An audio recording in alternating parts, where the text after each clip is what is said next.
That it doesn't matter how big the family is. Hi guys, good morning, good afternoon, good evening, depending on wherever you are watching from. I have a video I would like to share with you. It's from our brother in Gambian. He said a lot of things on how we should develop Africa, on how we should manage our resources ourselves, and why we should stop being a puppet to the Western world. The most unique thing that we have as Gambians, like we interact with one another, we live with one another. It doesn't matter how big the family is. We share everything, no matter how little it is, and people are content with that.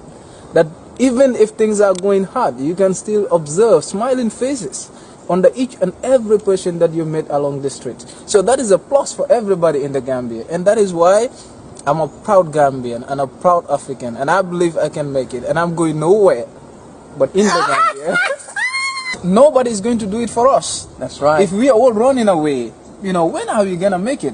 We have to stay in Africa, develop in Africa, and then show to the world that Africa have a better image than the one they portray in the West.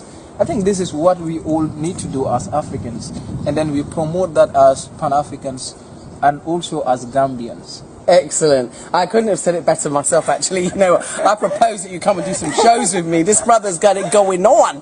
Yeah. But seriously, I think that the misrepresentation of Africa has, I mean, it permeated my brain, and I knew, because I was coming from a Pan-African background, but still, the images are forced upon us. So I think you young Gambians have a responsibility to show the other side of Gambia, the Gambia that, we diasporians and many people in the West don't see. They just don't see it. Exactly. I think that is the work of the academics.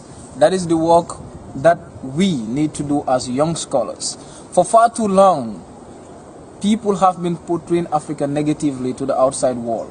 And we know that that was done by individuals whose sole aim was to dominate Africa, to exploit Africa's resources, and then to continue to colonize us politically. Now, our role as academics, as young scholars, is how do we make sure that this picture is changed from the literature itself, going back to rewrite the books, to rewrite the history of Africa, and then to show to the world that we have a better image that the world is actually seeing as of today.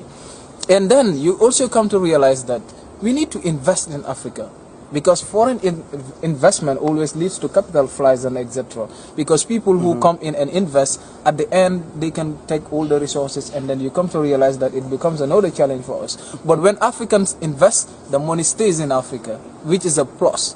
It can enhance, it can help when it comes to employment, when it comes to coming up with all the facilities and then enhancing the development that we own, that we all desire as Africans and etc.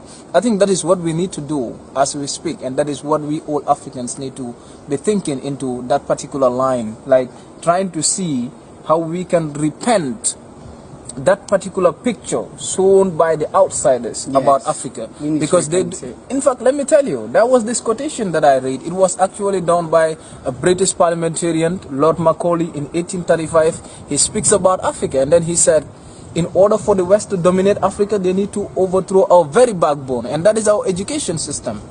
When we believe that everything that is Western is correct, then they can dominate us forever. Exactly. And that is 1835. They've been working on those bases.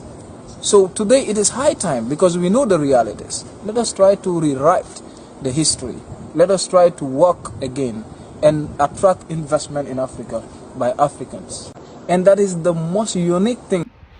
Hi guys, thank you for watching. Please let's subscribe, like and comment, then share.